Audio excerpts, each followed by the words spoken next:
नमस्कार my dear friends, मैं विनोद चिंडालिया, एक आरएएस पीसीएस एजुकेटर, आपके अपने स्टडी के नए प्लेटफॉर्म जिसका नाम है निःशुल्क कोचिंग अभियान में आपका हार्दिक अभिनंदन करता हूँ। जिस प्रकार से अपने राजस्थान के जो जीके की जो एमसीक्यू की जो क्लास चल रही थी माय डियर फ्रेंड्स, और राजस्थान की ज्योग्राफी की जो आज अपनी ये दूसरी क्लास है, इससे पहले अपने क्लास लगा चुके हैं, तो 63 तक अपने क्वेश्चन जो है कंप्लीट कर चुके हैं। आज हम 64 क्वेश्चन से स्टार्ट करते हैं। देखो, सिखावटी क्षेत्र में स्थानीय भाषा में जो कुएं हैं उनको क्या जोहड़ कहा जाता था हमारे फ्रेंड्स, क्या जोहड़ कहा जाता है हमारे फ्रेंड्स। नेक्स्ट हम बात करते हैं कि गोडवाड़ प्रदेश राजस्थान के किस वृहत भूभाग का मान लो हिस्सा है, तो ये पश्चिमी शुष्क प्रदेश का हिस्सा है हमारे फ्रेंड्स। थोड़ा सा मैं राजस्थान का एक डायग्राम बना के आपको मैं बता देता हूँ और ये ही आगे आएंगी। देखो, मैं आपको फिर से बता दूं कि राजस्थान का जब भौतिक विभाजन किया जाता है तो ये अरावली वाला क्षेत्र आ जाता है, ठीक है। और ये जो पहला जो ये पार्ट है ये आ जाता है पश्चिमी मरुस्थलीय राजस्थान, और ये 2 नंबर आ जाता है अरावली प्रदेश। फिर ये नीचे ये जो है ये आ जाता है दक्षिणी पूर्वी पठार या हाड़ौती प्रदेश, ठीक है हमारे फ्रेंड्स। और ये जाता है पूर्वी मैदानी प्रदेश। इस प्रकार से राजस्थान को 4 भौतिक भागों में बांटा गया है, और इनको भी आगे अपने अलग अलग बांट सकते हैं। देखो, ये जो क्षेत्र आपको दिखाई दे रहा है ये जो है गंगानगर हनुमानगढ़ वाला, जिसे बोलते हैं गग्गर का मैदान। क्या हमारे फ्रेंड्स है? गग्गर का मैदान। देखो, ये क्या है, यहाँ से इधर अरावली के जो पश्चिम क्षेत्र में है, जो 1 नंबर पार्ट है राजस्थान का, जिसे बोलते हैं पश्चिमी राजस्थान मरुस्थलीय प्रदेश। इसे भी अपने 4 भागों में विभाजित कर सकते हैं। पहला जो ऊपर आता है गंगानगर हनुमानगढ़ वाला क्षेत्र, जिसे बोलते हैं गग्गर का मैदान। उसके बाद में ये बीकानेर तक कुछ ये जो एरिया है ये जो आ जाता है शेखावटी प्रदेश। क्या हमारे फ्रेंड्स है? शेखावाटी प्रदेश, ठीक है हमारे फ्रेंड्स, ठीक है। और उसे अगर अपने नीचे यहाँ पे चलते हैं तो ये रहता है गोडवाड़ प्रदेश। क्या हमारे फ्रेंड्स है? गोडवाड़ प्रदेश। और नीचे ये जो लूनी बेसिन वाला क्षेत्र है इसे अपने बोलते हैं क्या? लूनी बेसिन। ठीक, इस प्रकार से अपने पश्चिमी मरुस्थलीय प्रदेश को अपने 4 भागों के अंदर विभाजित कर सकते हैं। और अरावली की बात करें तो अरावली को अपने 3 भागों में बांटते हैं। यहाँ से ऊपर उत्तरी अरावली, फिर मध्य अरावली, फिर नीचे ये 2 दक्षिणी अरावली। और पूर्वी मैदान को भी हम 3 भागों में बांट सकते हैं। 3 भागों में जैसे एक तो चंबल बेसिन हो जाता है मेरे फ्रेंड्स, ठीक है, और एक बनास बेसिन, और एक होता है माही और बाणगंगा बेसिन। इस प्रकार से भी इनको आगे अपने बांटते हैं। और इस दक्षिणी पूर्वी पठारी प्रदेश को अपने 2 भागों में बांटते हैं विश्व प्रॉपरली, ठीक है। एक तो विंध्याचल का पठार, ठीक है, विंध्याचल क्योंकि मालवा के पठार का ही भाग है माय डियर फ्रेंड्स, ठीक है। तो विंध्याचल का पठार और मालवा का पठार भी अपन इसको बोलते हैं, ठीक है माय डियर फ्रेंड्स। चलते हैं नेक्स्ट क्वेश्चन की ओर।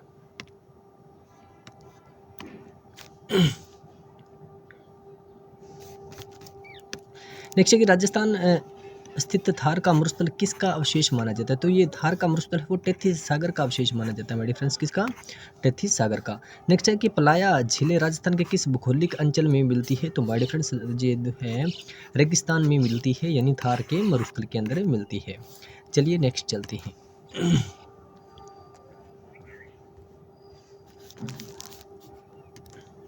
नेक्स्ट हम बात करते हैं राजस्थान के कितने जिलों में थार का रेगिस्तान फैला हुआ है मेरे फ्रेंड्स, तो ये है इसका आंसर राइट बना हो जाएगा 12। क्योंकि मैं फिर से आपको बता दूं कि थार का मरुस्थल का मतलब ये है कि यहाँ पर बालू का स्तूप युक्त और बालू का स्तूप मुक्त दोनों ही लगभग इसके अंदर काउंट हो जाते हैं। अब देखो, ये अरावली के यहाँ पर जो पश्चिम क्षेत्र के अंदर लगभग 12 जिले आते हैं मेरे फ्रेंड्स, ठीक है। इनको तो आप अच्छे से नोट कर ही लेना है। इन 12 जिलों के अंदर जो है थार का मरुस्थल जो है फैला हुआ है, जिसे बोलते हैं पश्चिमी राजस्थान मरुस्थलीय प्रदेश मेरे फ्रेंड्स। नेक्स्ट हम बात करते हैं निम्न कथनों पर आपको विचार करना है। राजस्थान के मरुस्थल में वर्षा का अभाव रहता है, बिल्कुल सही बात है मेरे फ्रेंड्स।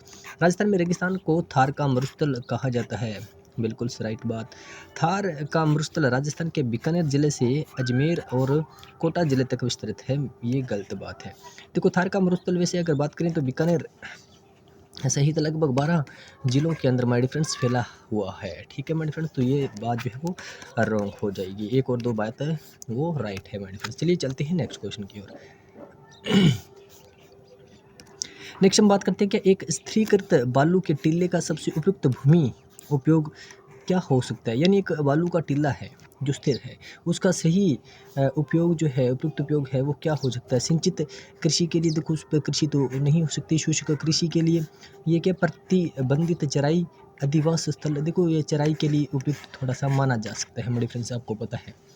राजस्थान में शुष्क प्रावस्था का प्रारंभ लगभग कब से शुरू होता है, ये लगभग 5000 BC मेरे फ्रेंड्स, क्या है 5000 BC। नेक्स्ट हम बात करते हैं राजस्थान का कौन सा जिला गग्गर के मैदान की मैं बात बता चुका हूँ आपको। गंगानगर और हनुमानगढ़ 2 जिले याद रखने हैं जो गग्गर के अंतर्गत आते हैं मेरे फ्रेंड्स, ठीक है, गंगानगर और हनुमानगढ़।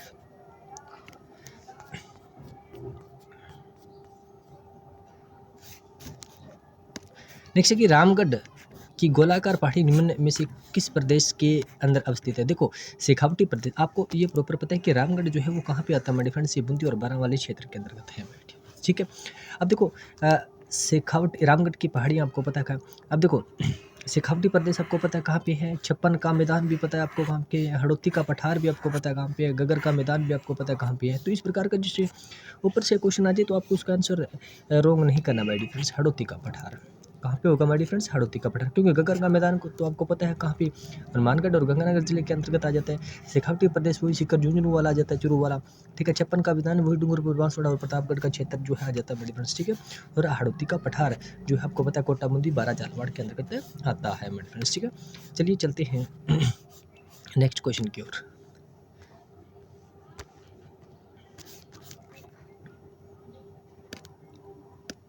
नेक्स्ट है कि आपको इस कथनों पर विचार करना। अरावली मरुस्थल के पूर्वी विस्तार को रोकता है, बिल्कुल।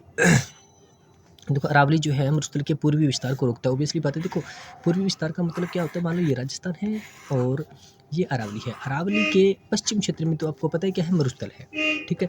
पूर्वी विस्तार यानी इधर पूर्व वाली साइड में इसके विस्तार को रोकता है, ये बात राइट है। नेक्स्ट हम बात करते हैं कि अरावली क्षेत्र खनिजों से समृद्ध है, बिल्कुल राइट बात है। राजस्थान में वर्षा का वितरण प्रारूप अरावली से प्रभावित होता है मेरी फ्रेंड्स, ये यहाँ पर क्या है, नहीं होता है, बिल्कुल होता है। तो ये बात गलत है क्योंकि होता है नहीं, यहाँ पर रॉन्ग हो जाएगा। राजस्थान की अनेक नदियाँ का उद्गम स्थल अरावली है, बिल्कुल राइट बात है। यानी ये और ये बात अपनी सही हो जाती है, ये और ये जो बात है अपनी क्या है, रॉन्ग हो जाती है, ठीक है। और इसके अंदर आप बात ये भी नोट कर लो कि अरावली से जो है वर्षा के वितरण का जो प्रारूप है वो प्रभावित होता है हमारे फ्रेंड्स, ठीक है। चलिए चलते हैं नेक्स्ट क्वेश्चन की ओर।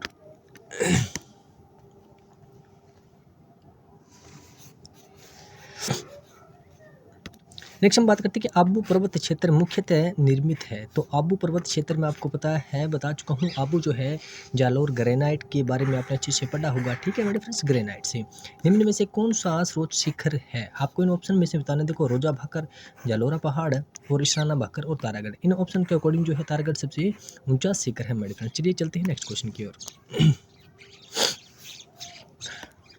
नेक्स्ट हम बात करते हैं कि झालावाड़ से बीकानेर की और सीधी रेखा यात्रा करते हुए आपको निम्न में से इनका पठारों का अवलोकन करना है। अब देखो मैं थोड़ा सा राजस्थान का एक डायग्राम बना लेता हूँ।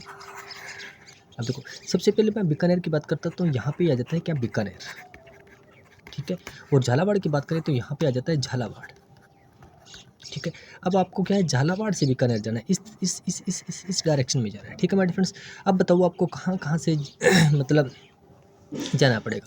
तो अब देखो ये क्या है, ऑप्शन के अकॉर्डिंग अपने चलते हैं। देखो ऑब्वियसली बात है झालावाड़ के अंतर्गत अगर यहाँ से चलते हैं तो हड़ौती का पठार सबसे पहले आएगा, ठीक है। और उसके बाद में आपको पता है ये मैदानी क्षेत्र आ जाता है तो यहाँ पे बनास बेसिन आ जाएगा, ठीक है। और यहाँ पर अरावली का जो मध्य भाग आ जाता है, ठीक है। और उसके बाद में अगर मैं बात करूँ तो यहाँ पर कुछ गोड़वाड़ प्रदेश आ जाता है, ठीक है मेरे फ्रेंड्स। यानी बनास बेसिन और मध्य अरावली से अगर आप जाते हो, मध्य अरावली के बाद में यहाँ पर थोड़ा सा क्या जाता है मेरे फ्रेंड्स, गोड़वाड़ प्रदेश आ जाता है। गोड़वाड़ प्रदेश के डायरेक्ट आगे ही आपको क्या है, बीकानेर आ जाता है मेरे फ्रेंड्स, ठीक है। ऑप्शन के अकॉर्डिंग देखो क्वेश्चन का सॉल्व करना बहुत ही आसान हो जाता है मेरे फ्रेंड्स, ठीक है। चलिए चलते हैं नेक्स्ट क्वेश्चन की ओर। नेक्स्ट हम बात करते हैं निम्नलिखित में से कौन सा समूह है राजस्थान की पर्वत चोटियों की उनकी ऊंचाई के अनुसार अवरोही क्रम में सही है, ठीक है मैडम। देखो फिर से मैं बता दूं, अवरोही और अवरोही क्या होता है। देखो आरोही का मतलब होता है आपको 1 2 3 4 इस प्रकार से चलना है, यानी छोटे से बड़ा चलना है, ठीक है। अवरोही में आपको 4 3 2 1 यानी पहले बड़ा फिर छोटा छोटा छोटा इस प्रकार से चलना है। यानी अवरोही क्रम का मतलब है कि आपको सबसे पहले सबसे बड़ी चोटी देखनी है। ठीक है। अब देखो टोडगढ़, खो, बिलाली, रोजा और भाखर। ठीक है। ये आपको पता है ऑप्शन के अंदर अकॉर्डिंग जो सही हो जाएगी, टोडगढ़ इनमें सबसे बड़ी है और भाखर जो सबसे छोटी छोटी है। ठीक है मेरे फ्रेंड्स, चलिए चलते हैं नेक्स्ट क्वेश्चन की ओर।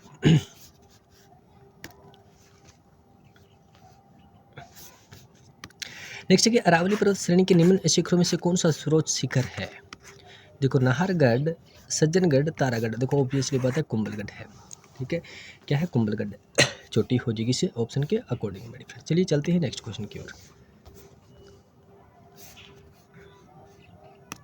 नेक्स्ट हम बात करते हैं राजस्थान में विंध्यन कगार जिससे निर्मित है वह है, तो ऑब्वियसली बात है बालू का पत्थर मेरे फ्रेंड्स। क्या है? बालू का पत्थर। नेक्स्ट हम बात करते हैं तारा बालू का स्तूप जिनके निकट मिलते हैं वह है। क्या मेरे फ्रेंड्स? तारा जो बालू का स्तूप है, ये देखो बालू का स्तूप की बात हो रही है। ठीक है। अब देखो इसमें तारा बालू का स्तूप की अगर ऑप्शन के अकॉर्डिंग बात करें तो मेरे फ्रेंड्स देखो सूरतगढ़, जोधपुर और बाड़मेर। ठीक है।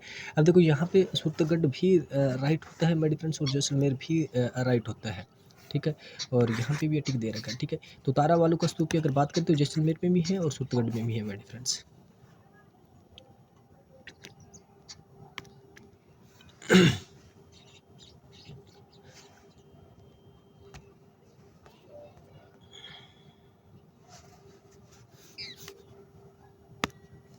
नेक्स्ट यहाँ पे कुछ अरावली के शिखर दिए हैं और उनकी ऊंचाई दी है मेरे फ्रेंड्स। देखो अचलगढ़, फिर नागपाड़, फिर खो, फिर जयगढ़।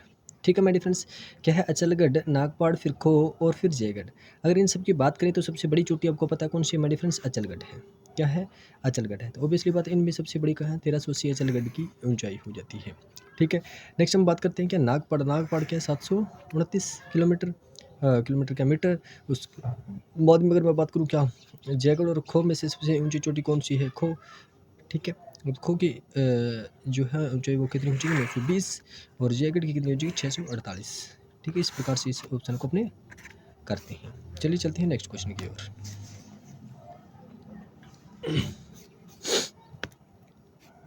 नेक्स्ट हम बात करते हैं कि अरावली और विंध्यन के मिलन स्थल का भ्रंश जो कहलाता है हमारे फ्रेंड्स। तो ये क्या है? महान सीमा जो भ्रंश कहलाता है, इसके बारे में आपने पढ़ा होगा क्योंकि महान सीमा भ्रंश जो है वो अरावली, ये जो अरावली है, अरावली के इधर पूर्व से शुरुआत होकर जो यहाँ पर विंध्यन का जो पर्वत है वहाँ तक जो है हमारे फ्रेंड्स शुरू होता है। महान जो भ्रंश जहाँ पे जो है क्या महान जो नदियाँ हैं वो अपनी क्या है भ्रंश घाटियों का निर्माण करती है। ठीक है मेरे फ्रेंड्स। देखो अरावली श्रेणी उदाहरण है। अरावली श्रेणी जो किसका उदाहरण है डियर फ्रेंड्स? तो अवशिष्ट पर्वत का उदाहरण है। किसका? अवशिष्ट पर्वत का उदाहरण है। जैसलमेर के निकटवर्ती क्षेत्र की जो सेल है वो क्या है? जुरासिक बालू का पत्थर। मेरे फ्रेंड्स क्या है? जुरासिक बालू का पत्थर।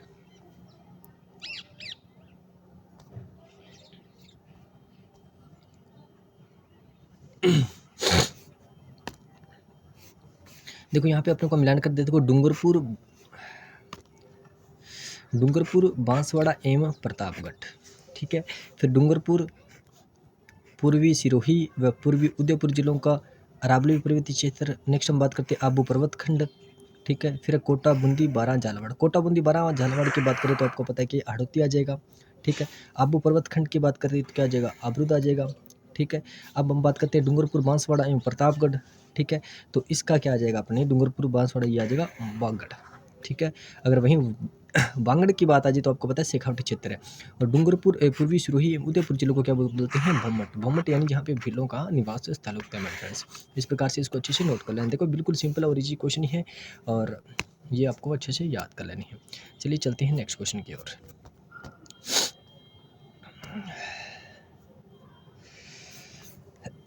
नेक्स्ट हम बात करते हैं यहाँ पे जिले दे रखे हैं और पर्वत दे रखे हैं। जालौर, जयपुर, अलवर और सीकर। ठीक है। अब देखो रघुनाथगढ़ की अगर बात करें, भानगढ़ की बात करें, जारोला की बात करें और बारवाड़ा की बात करें। ठीक है।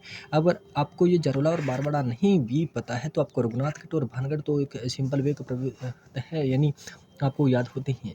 क्या भानगढ़ की बात करें तो आपको पता है क्या मेरे फ्रेंड्स? अलवर आ जाता है। ठीक है। और रघुनाथगढ़ की बात करें तो क्या आ जाता है मेरे फ्रेंड? सीकर आ जाता है। ठीक है। और नहीं बात करें क्या जालोर ठीक है, क्या बात करें जालौर और देखो जयपुर का बरवाड़ा, ठीक है, बरवाड़ा का चौथ मंदिर, ठीक है, तो आप इसलिए बात इस प्रकार से आप इसको नोट कर सकते हैं। और जालौर कहाँ पे है, ये पर्वत जारोला पर्वत कहाँ है, जालौर, ठीक है, इस प्रकार से इसको राइट कर लेते हैं मेरे फ्रेंड्स, ठीक है। चलिए चलते हैं नेक्स्ट क्वेश्चन की ओर, बिल्कुल ही इजी क्वेश्चन इसमें दे रखे हैं।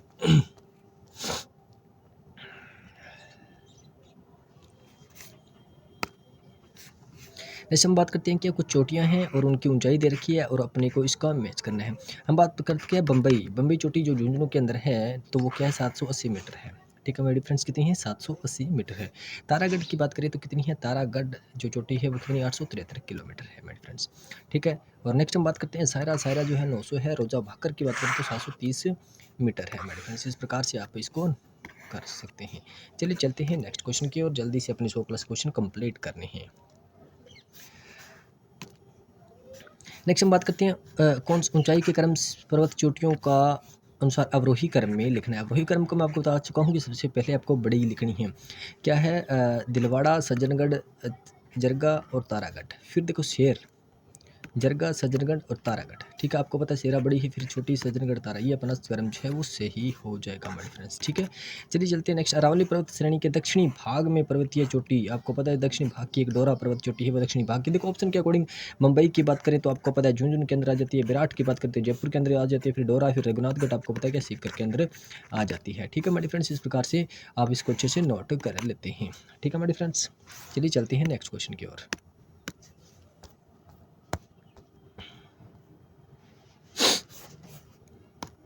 देखो निम्नलिखित कथनों का सही उत्तर का चयन कीजिए। अरावली मरुस्थल के पूर्ववर्ती विस्तार को रोकता है, ठीक है मेरे फ्रेंड्स, बिल्कुल राइट बात है। राजस्थान के सभी नदियों का उद्गम स्थल अरावली है। देखो सभी नदियों का उद्गम स्थल तो अपने अरावली को नहीं मान सकते मेरे फ्रेंड्स, ठीक है। तो देखो कुछ नदियाँ जो है कि यहाँ से मध्य प्रदेश से भी आती है मेरे फ्रेंड्स, ये प्रॉपर वे से इसको राइट नहीं मान सकती हैं। नेक्स्ट हम बात करते हैं राजस्थान में वर्षा का वितरण प्रारूप अरावली से प्रभावित नहीं होता है। देखो ये होता है, अरावली प्रदेश धात्विक खनिजों से समृद्ध है, ये बिल्कुल राइट बात है। यानी ऑप्शन के अकॉर्डिंग अगर देखें तो ये ए और लास्ट वाला द अपना राइट हो जाता है। चलिए चलते हैं नेक्स्ट क्वेश्चन की ओर। नेक्स्ट हम बात करते हैं कि राजस्थान में स्थित थार मरुस्थल में कौन सा बालू का स्तूप का प्रकार नहीं है। पेरा बोलिक भी है, बरखान भी है, तारा भी है, धोराउड नहीं है। सिरोही जिले में तीव्र ढाल युक्त कटी फटी झाड़ियों का जो स्थानीय नाम है उसे क्या बोलते हैं, आपको पता है क्या, भाकर बोला जाता है। क्योंकि अगर इन ऑप्शन के अकॉर्डिंग अगर बात करें भोराट, गिरवा और उपरमाला, देखो इनमें से जो है पठार, जो भाकर का पठारी जो वो कहाँ पे, सिरोही में है मेरे फ्रेंड्स, ठीक है। और बोराट का पठार। और ये जो आपको पहाड़ और पहाड़ियों के बारे में थोड़ा सा अच्छे से माय डियर फ्रेंड्स पता होना चाहिए, क्योंकि सिंपल वे से ही क्वेश्चन कई बार आ जाता है मेरे फ्रेंड्स, ठीक है। चलिए चलते हैं नेक्स्ट क्वेश्चन की ओर। क्या निम्न थार मरुस्थल के किस भाग को समुद्र तल से सबसे कम ऊंचाई की बात हो रही है, क्या सबसे कम ऊंचाई की बात हो रही है। थार का मरुस्थल जो है वो कहाँ, कौन सा भाग जो है सबसे समुद्र तल से कम ऊंचा है, तो दक्षिणी भाग जो है वो सबसे कम ऊंचा। राजस्थान में छप्पन का मैदान किस नदी की है, छप्पन के मैदान की बात करें तो माही नदी है मेरे फ्रेंड्स, क्या है, माही नदी है। माही नदी की फिर से मैं थोड़ी सी एक बात बता देता हूँ, जिस प्रकार से राजस्थान है ये बांसवाड़ा आ जाता है, ये डूंगरपुर आ जाता है और ये इधर प्रतापगढ़ आ जाता है। देखो माही नदी जब इस बांसवाड़ा के अंदर आती है तो ये जो यहाँ पर आपने 100 टापुओं वाला जिला जो है वो भी कौन सा है मेरे फ्रेंड्स, बांसवाड़ा है। क्योंकि माही नदी जब बहती है तो उसका विस्तृत क्षेत्र काफ़ी लंबा चौड़ा है। तो इस नदी के अंदर मान लो ये नदी है तो इसके अंदर छोटे छोटे टापू हैं मेरे फ्रेंड्स, लगभग इसे बोला जाता है कि 100 टापुओं वाला अगर जिला भी बोला जाए तो कौन है मेरे फ्रेंड्स, बांसवाड़ा है, ठीक है। चलिए नेक्स्ट चलते हैं। कुछ ज़्यादा ही क्लियर हो गया ना। निम्न में से कौन सा वागड़ के नाम से जाना जाता है। देखो वागड़ की बात आ जाए, क्या मेरे फ्रेंड्स, वागड़ की बात आ जाए तो आपको पता है क्या, डूंगरपुर, प्रतापगढ़ और बांसवाड़ा जिलों को आप अच्छे से याद रखो, वागड़ प्रदेश, ठीक है। देखो ऑप्शन के अकॉर्डिंग देखो इसमें से ना तो क्वेश्चन बहुत ही आसानी से सॉल्व हो जाता है हमारे फ्रेंड्स। तो क्या उत्खात स्थलाकृति पाई जाती है। देखो उत्खात स्थलाकृति की बात करें तो फिर से मैं आपको बता दूं, क्या जो चंबल बेसिन है, चंबल नदी जहाँ कहाँ पे जाकर धौलपुर और सवाई माधोपुर, क्या है, धौलपुर और सवाई माधोपुर में जाकर लगभग क्या उत्कात भूमि बनाती है, क्या है, उत्कात भूमि बनाती है, ठीक है मेरे फ्रेंड्स। चलिए चलते हैं नेक्स्ट क्वेश्चन की ओर। नेक्स्ट है क्या, थोड़ा सा इसको ऊपर कर लेता हूँ, ये साफ तो नज़र नहीं आ रहा, मैं आपको फिर से बता देता हूँ। यानी क्या है, देखो ये बोलते हैं थार के मरुस्थल का भाग नहीं है। देखो मेरे फ्रेंड्स मैं थोड़ा सा राजस्थान का डायग्राम बना लेता हूँ, फिर से बता देता हूँ। क्या ये अरावली आ जाती है मेरे फ्रेंड्स, अरावली, अरावली के इधर पश्चिम में जो है राजस्थान का पश्चिमी मरुस्थलीय प्रदेश है, और यहाँ पे ऊपर जो है वो क्या आ जाता है मेरे फ्रेंड्स, गग्गर का मैदान आ जाता है, ठीक है। और यहाँ पे थोड़ा सा यहाँ पे 2 नंबर क्या आ जाता है, शेखावटी प्रदेश आ जाता है, शेखावाटी प्रदेश आ जाता है। और यहाँ पे नीचे जो है ये क्या आ जाता है मेरे पास, गोड़वाड़ प्रदेश आ जाता है, गोड़वाड़ प्रदेश आ जाता है। और यहाँ पे नीचे जो ये जो क्षेत्र है ये जो होता है क्या, लूनी बेसिन आ जाता है। इस प्रकार से अपने जो राजस्थान का पश्चिमी मरुस्थलीय प्रदेश को लगभग कितने 4 भागों में विभाजित करते हैं मेरे फ्रेंड्स, ठीक है। इसे अच्छे से नोट कर लेना। अगर स्पीड में चल रहा हूँ तो मेरी फ्रेंड्स फिर से बोल रहा हूँ कोऑपरेट करना, क्योंकि आपकी रिवीजन क्लास है। जल्दी से सोच रहा हूँ कि क्वेश्चन जितने हो सके जितने ज़्यादा मैं आपको करवा दूँ। चलिए चलते हैं नेक्स्ट क्वेश्चन की ओर। सुमेलित करना है मेवाड़ पर्वतीय क्षेत्र, हाड़ौती पठार, शेखावटी पठार और गग्गर का मैदान मेरे फ्रेंड्स, ठीक है। अब देखो हाड़ौती पठार की बात करें तो क्या है, मुकंदरा की पहाड़ी आपको पता है, ठीक है। अब नेक्स्ट हम बात करते हैं गग्गर का मैदान का, अपने क्या नाली भी बोला जाता है, ठीक है। अब देखो शेखावटी प्रदेश के अंदर क्या आता है, अंत प्रवाही नदी आता है, और मेवाड़ पर्वतीय प्रदेश यानी गिरवा, ठीक है। ये सिंपल बातें हैं मेरे फ्रेंड्स, आपको अच्छे से याद होनी चाहिए, ठीक है। होनी मतलब होनी चाहिए, ठीक है। चलिए चलती है नेक्स्ट क्वेश्चन की ओर।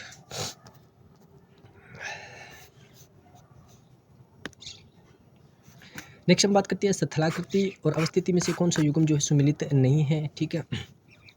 भाकर जो है पूर्वी सिरोही में है, बिल्कुल सही बात है। मतलब गिरवा है उदयपुर बेसिन, बिल्कुल सही बात है।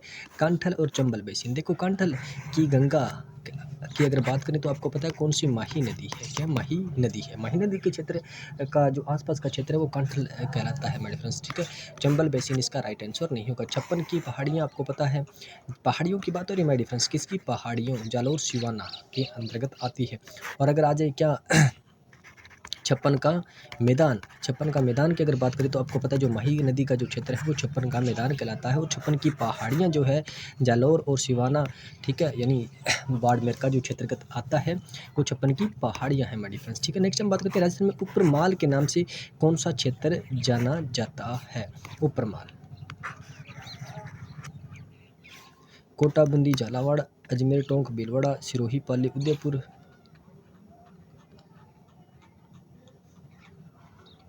जोधपुर, पाली, बाड़मेर, सिरोही, पाली, उदयपुर। देखो मेरे फ्रेंड्स ऑप्शन के अकॉर्डिंग अगर अपने करें तो कोटा, बूंदी, झालावाड़ इसको कर सकते हैं मेरे फ्रेंड्स।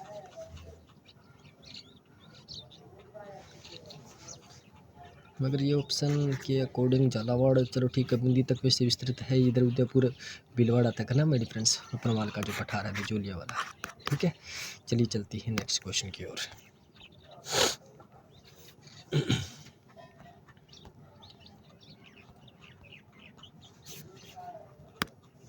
नेक्स्ट हम बात करते हैं निम्न में से कौन सा एक सुमिलित नहीं है। देखो जरगा उदयपुर बिल्कुल राइट है, कोंबलगढ़ राजसमंद सही है, रघुनाथगढ़ सीकर सही है, कामनाथ सिरोही ये गलत है हमारे फ्रेंड्स। नेक्स्ट हम बात करते हैं कुछ पहाड़ियाँ हैं और पर्वत है, मालखेत है, नागपाड़ी है, बिलाड़ी है, फिर नागपाड़ है, ठीक है मेरे फ्रेंड्स। इसको अपने अच्छे से मैच करना है। चलिए चलते थोड़ा सा ऊपर ले लेते हैं इसको।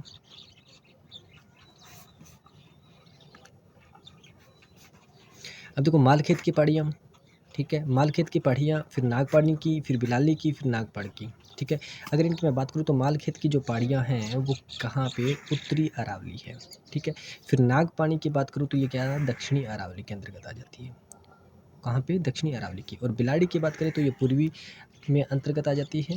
और फिर नाग पहाड़ की बात करूँ तो ये क्या है, मध्य अरावली यानी अजमेर वाला क्षेत्र आ जाता है, जहाँ से लूनी नदी का उद्गम स्थल होता है मेरे फ्रेंड्स। इस प्रकार से अपने इस ऑप्शन को राइट कर सकते हैं, ठीक है। चलिए चलते हैं नेक्स्ट क्वेश्चन की ओर।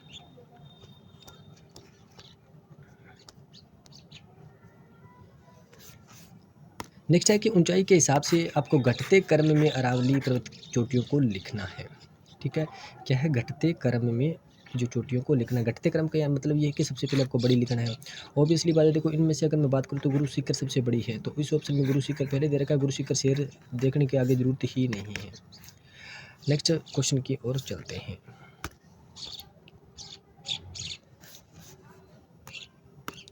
नेक्स्ट हम बात करते हैं अरावली पर्वतमाला की चोटियों की ऊंचाई को बढ़ते क्रम में स्थित करें। बढ़ते क्रम का मतलब है मेरी फ्रेंड्स क्या है, आपको सबसे पहले क्या है छोटी लिखना है, उससे बाद में आपको बड़ी लिखना है, ठीक है। यानी इस ऑप्शन के अकॉर्डिंग बात करते हैं, जरगा सबसे क्या हो जाएगी, छोटी आ जाएगी। जरगा के बाद में क्या आ जाएगी, दिलवाड़ा, फिर दिलवाड़ा से बड़ी कौन, शेर, शेर से बड़ी कौन, गुरुशिखर, ठीक है मेरे फ्रेंड्स। इस प्रकार से इसको कर सकते हैं, क्या है, जरगा सबसे छोटी, ठीक है, फिर उससे बड़ी दिलवाड़ा, फिर उससे बड़ी कौन, शेर, फिर उससे बड़ा कौन, गुरुशिखर, ठीक है मेरे फ्रेंड्स। कुंगल, ये बहुत बार क्वेश्चन है मेरे फ्रेंड्स। कुंभलगढ़ और गोंगदा के बीच के पठार को क्या कहते हैं मेरे फ्रेंड्स, बोराट का पठार कहा जाता है। चलिए चलते हैं नेक्स्ट क्वेश्चन की ओर।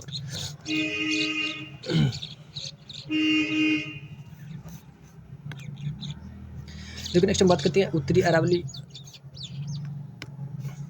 उत्तरी अरावली, मध्य अरावली, दक्षिणी अरावली, हड़ौती प्रदेश, ठीक है। अपने को इसको मैच करना है, ठीक है माय डियर फ्रेंड्स। अब देखो यहाँ पे उत्तरी अरावली की बात हो रही है, ठीक है, और यहाँ पर चोटियाँ देखो, टोडगढ़ आपको पता है कहाँ पर है, अजमेर में है। सतूर आपको पता है बूंदी में है। दिलवाड़ा फिर आपको पता है सिरोही में आ जाती है। रघुनाथगढ़ सीकर में आ जाती है। रघुनाथगढ़ सीकर में आ जाती है तो उत्तरी अरावली यहाँ पे हो जाएगी, ठीक है। फिर नेक्स्ट हम बात करते हैं मध्य अरावली की, तो आपको पता क्या है, टोडगढ़ हो जाएगी। फिर दक्षिणी अरावली की सिरोही में आ जाती है कौन सी, दिलवाड़ा। हड़ौती प्रदेश आपको पता है सितूर, कहाँ पे हो जाएगी, बूंदी के अंतर्गत हो जाएगी।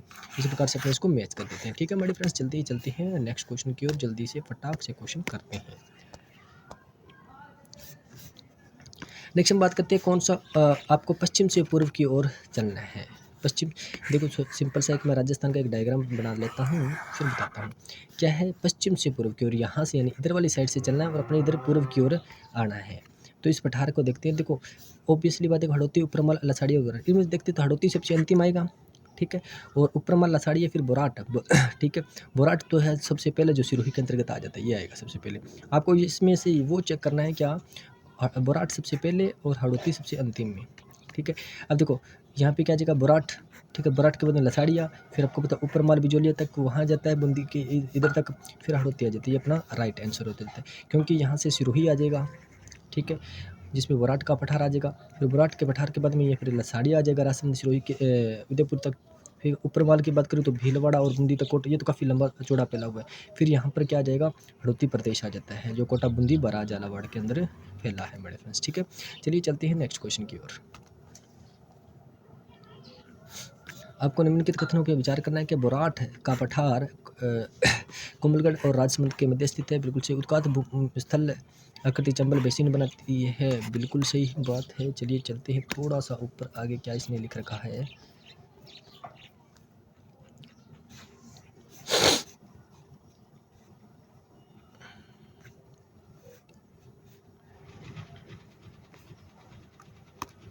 क्या रघुनाथगढ़ उत्तरी अरावली की सर्वोच्च शिखर है, बिल्कुल सही बात है, ये शिखर में है, ठीक है। इसमें पहले क्या बोला था,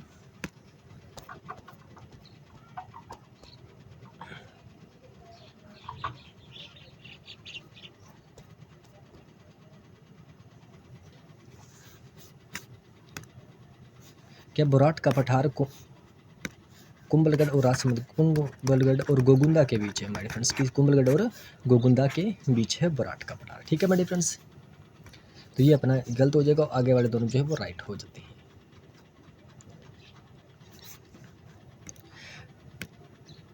नेक्स्ट हम बात करते हैं थार का मरुस्थल कब समुद्र का हिस्सा था, नवजीवन काल में।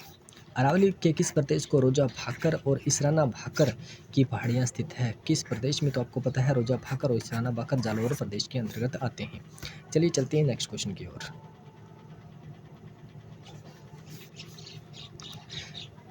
नेक्स्ट हम बात करते हैं, क्या आपको गग्गर दे रखा है, गिरवा दे रखा है, वागड़ दे रखा है, बांगड़ दे रखा है, ठीक है मेरे फ्रेंड्स।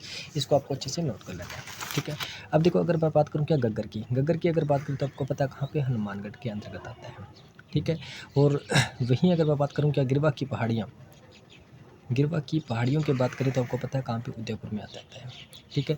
और वहीं अब अगर वागड़ और बांगड़ की बात करें, क्या हमारी फ्रेंड्स, बांगड़, वो जो वागड़ क्षेत्र डूंगरपुर बांसवाड़ा के अंतर्गत आ जाता है, और बांगड़ क्षेत्र जो है वो नागौर भी आ जाता है, और जो शेखावटी जो क्षेत्र है, शेखावाटी जो क्षेत्र, शेखावटी क्षेत्र यानी सिक्कर, जुरू, झुंझुनू और कुछ नागौर की भूमि भी इसके अंतर्गत आती है मेरे फ्रेंड्स। चलिए चलते हैं नेक्स्ट क्वेश्चन की ओर।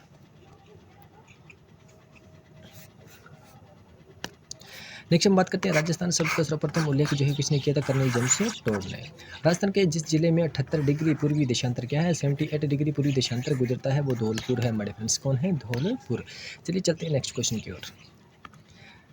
नेक्स्ट है कि राजस्थान के जिस जिले में अधिकतम जिलों की सीमाएं लगती है वो पाली है। मेरे पाली सिंपल सिंपल क्वेश्चन है, जल्दी से करते हैं।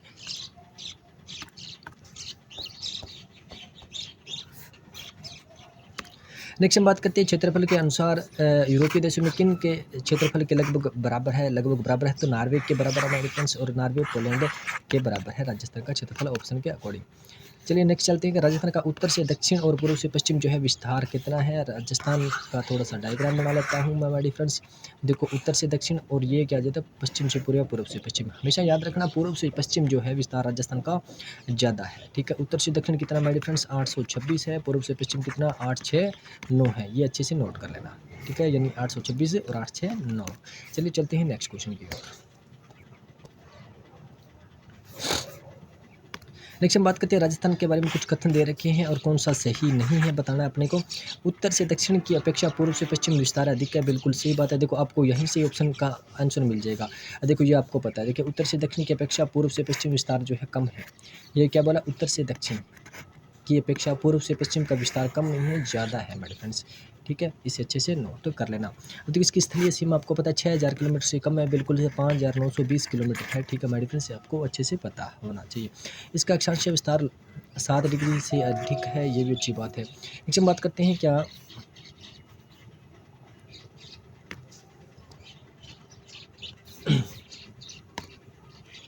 राजस्थान का अक्षांशीय विस्तार है 23 डिग्री 3 मिनट से 30 डिग्री 12 मिनट मेरी फ्रेंड्स। निम्न में से जिस जिले की सीमा रेखा के अन्य राज्य की सीमा रेखा से नहीं छूती है मेरी फ्रेंड्स, तो कौन सा है, बूंदी। कौन सा मेरी फ्रेंड्स, बूंदी। चलिए चलते हैं नेक्स्ट क्वेश्चन की ओर। राजस्थान का कुल क्षेत्रफल है 3,42,239 किलोमीटर माइल 3,42,239 किलोमीटर। नेक्स्ट हम बात करते हैं निम्न में से जिस जिले का क्षेत्रफल सबसे कम है वह मेरी फ्रेंड्स ऑप्शन के अकॉर्डिंग आपका प्रतापगढ़ राइट हो जाएगा। चलिए चलते हैं नेक्स्ट क्वेश्चन की ओर। नेक्स्ट है कि निम्न में से जिस जिले में पूर्व से पश्चिम दिशा का अनुसार सुव्यवस्थित कीजिए। पूर्व से पश्चिम, अब देखो जिलों ये देखो ये जिले आ जाते हैं। आपको पूर्व या इधर से चलना है और इधर पश्चिम तक चलना है, आपको व्यवस्थित करना है। अब देखो करौली है, अजमेर है, जोधपुर है, स्वामी मधोपुर। इनमें ऑप्शन के अकॉर्डिंग आपको पता है क्या सबसे पूर्व में तो क्या आएगा करौली, और सबसे पश्चिम में क्या आएगा डिफरेंट जोधपुर। ठीक है, और अगर मैं बात करूँ किसकी, इसकी अजमेर और किसकी सवाई माधोपुर की, अजमेर और सवाई माधोपुर की। सवाई माधोपुर पहले आएगा, फिर उसके बाद में क्या है अजमेर आएगा। देखो यहाँ पे आ जाता है अपना करौली। ठीक है, क्या आ जाता है करौली, और करौली के बाद में फिर कौन आ जाएगा हमारी फ्रेंड्स, यहाँ पे आ जाएगा सवाई माधोपुर। ठीक है, सवाई माधोपुर के बाद में बीच में अजमेर, अजमेर से फिर इधर जोधपुर। इस प्रकार से अपना राइट आंसर हो जाता है। ठीक है, चलिए चलते हैं नेक्स्ट क्वेश्चन की ओर। राजस्थान की कुल स्थलीय सीमा की जो लंबाई है 5,920 किलोमीटर। निम्न में से राजस्थान के जिस जिले की अंतर्राष्ट्रीय सीमा सबसे छोटी है, अंतर्राष्ट्रीय सीमा सबसे छोटी है वह मेरी फ्रेंड्स बीकानेर कितनी है, 168 किलोमीटर है मेरी फ्रेंड्स। ठीक है, और गंगानगर की मैं बता दूं, गंगानगर कितनी 210 किलोमीटर है, बाड़मेर की 324 किलोमीटर है, और इसकी 464 किलोमीटर है, 328 किलोमीटर है मेरी फ्रेंड्स, और इसकी 464 किलोमीटर है। ठीक है मेरी फ्रेंड्स, इसे अच्छे से नोट कर लेना। चलिए चलते हैं नेक्स्ट क्वेश्चन की ओर। नेक्स्ट बात करते हैं निम्नलिखित में राजस्थान के कौन से जिलों की सीमा मध्य प्रदेश से नहीं लगती। देखो मध्य प्रदेश की बात करूँ तो मध्य प्रदेश सबसे ज़्यादा सीमा बनाता है, कितनी 1600 किलोमीटर बनाता है, और मध्य प्रदेश के 10 जिले लगते हैं मेरे फ्रेंड्स। और राजस्थान के भी कितने जिले लगते हैं, 10 जिले लगते हैं। ठीक है मेरे फ्रेंड्स, इसे अच्छे से नोट कर लेना। अब देखो इसमें ऑप्शन के अकॉर्डिंग क्या बोला है, डूंगरपुर और भरतपुर। ठीक है, देखो भरतपुर की अगर बात करें तो आपको पता है ये किसके साथ सीमा बनाता है, ये यूपी के साथ सीमा बनाता है। ठीक है, यूपी और हरियाणा दोनों के ही साथ ये सीमा बनाता है हमारे पास। ठीक है, फिर राजस्थान का देशांतरीय विस्तार के बारे में बताना है आपको। इसका देशांतरीय विस्तार जो कितने हैं 69.30 से लेकर 70.17 डिग्री तक। ठीक है मेरे फ्रेंड्स, चलते हैं नेक्स्ट क्वेश्चन की ओर, जल्दी से इसको कंप्लीट करते हैं। देखो आपको सीकर दे रखा है, कौन सा सम्मिलित नहीं है, रघुनाथगढ़। ठीक है, फिर है तारागढ़, खो और गोगुंदा। ठीक है, ऊंचाई दे रखी है मीटर में,